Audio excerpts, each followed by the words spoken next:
શાંતિ પાઠ 10મો અધ્યાય ફરી 1 થી 10 સાચો ગોવાળ। હું તમને સાચે સાચ કહું છું કે જે કોઈ ઝાંખવામાં થાય શોધમાં નથી જતો પણ નીચેથી ચડીને જાય છે તે માણસ ચોર છે અને લૂંટારો છે, પણ જે માણસ ઝાંખવામાં તેને દાખલ થાય છે તે ઘેટાનો ગોવાળ છે। ઝાંખવાળો તેને માટે ઝાંખું બોલે છે અને ઘેટા તેનો સાથ સાંભળે છે। તે પોતાના ઘેટાને નામ લઈને બોલાવે છે અને તેમને બહાર લઈ જાય છે। પોતાના બધા ઘેટાને બહાર લઈ ગયા પછી તે તેમની આગળ ચાલે છે અને ઘેટા તેનો અવાજ ઓળખે છે એટલે તેની પાછળ જાય છે, પણ કોઈ અજાણ્યાની પાછળ તેઓ બની લે છે। તેઓ તેનાથી ભાગી જશે, કારણ તેઓ અજાણ્યાનો અવાજ ઓળખતા નથી। ઈસુએ તેમને આ લોકો સંભળાવ્યું, પણ તે લોકો સમજ્યા નહીં કે ઈસુ શું કહે છે। એટલે ઈસુએ ફરીથી કહ્યું, હું તમને સાચે સાચ કહું છું કે હું ચોકનો દરવાજો છું। મારી પહેલા જે આવ્યા તે બધા ચોર અને લૂંટારા હતા અને ઘેટાએ તેમનું સાંભળ્યું નહીં। દરવાજો હું છું, મારી મારફતે જો કોઈ દાખલ થશે તો તે સલામત રહેશે। તે અંદર પણ આવી શકશે, બહાર પણ જઈ શકશે અને તેને ચારો પણ મળી જશે। ચોર તો કેવળ ચોરી કરવા, કતલ કરવા અને નાશ કરવા જ આવે છે। હું એટલા માટે આવ્યો છું એમને જીવન મળે અને ભરપેટ મળે। આ પ્રભુની વાણી છે।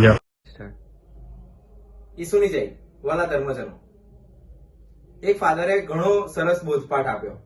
પોતાનો અનુભવ રજૂ કરતા કહ્યું કે એક ગોચરમાં ઘણા બધા ઘેટા ચરતા હતા, અલગ અલગ ભરવાડના ઘેટા, અને ઘણો સમય સુધી તે ઘેટા હર્યા ફર્યા, ચરી લીધું અને અલગ અલગ ભરવાડ તેમની રાહ જોતા હતા। હવે જ્યારે ગોવાળ કે ભરવાડ એમણે બૂમ મારી, હાક મારી, ત્યારે જે તે ઘેટાને ખબર હતી કે મારા માલિક કોણ છે।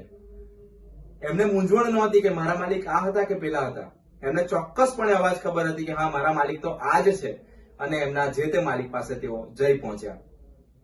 ફાધર મૂંઝવણમાં પડ્યા કે ઘેટા સમજણ ભર્યા નથી કે તેમને કોઈ જ્ઞાન નથી, તેમ છતાં પોતાના માલિકનો અવાજ ચોક્કસપણે ઓળખે છે અને તરત જ એનું પાલન કરે છે।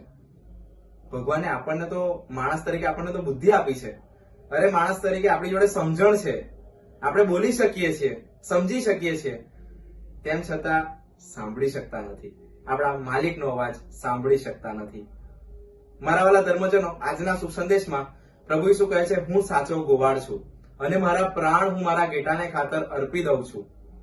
અને પોતાની તુલના કરે છે, સરખામણી કરે છે એક ભાડુઆત સાથે, કે ભાડુઆત તો જયારે કોઈ પણ મુશ્કેલી આવે છે ત્યારે તર છોડીને ચાલ્યો જાય છે, પણ એક સાચો ગોવાળ કદી પોતાના ઘેટાને તર છોડતો નથી।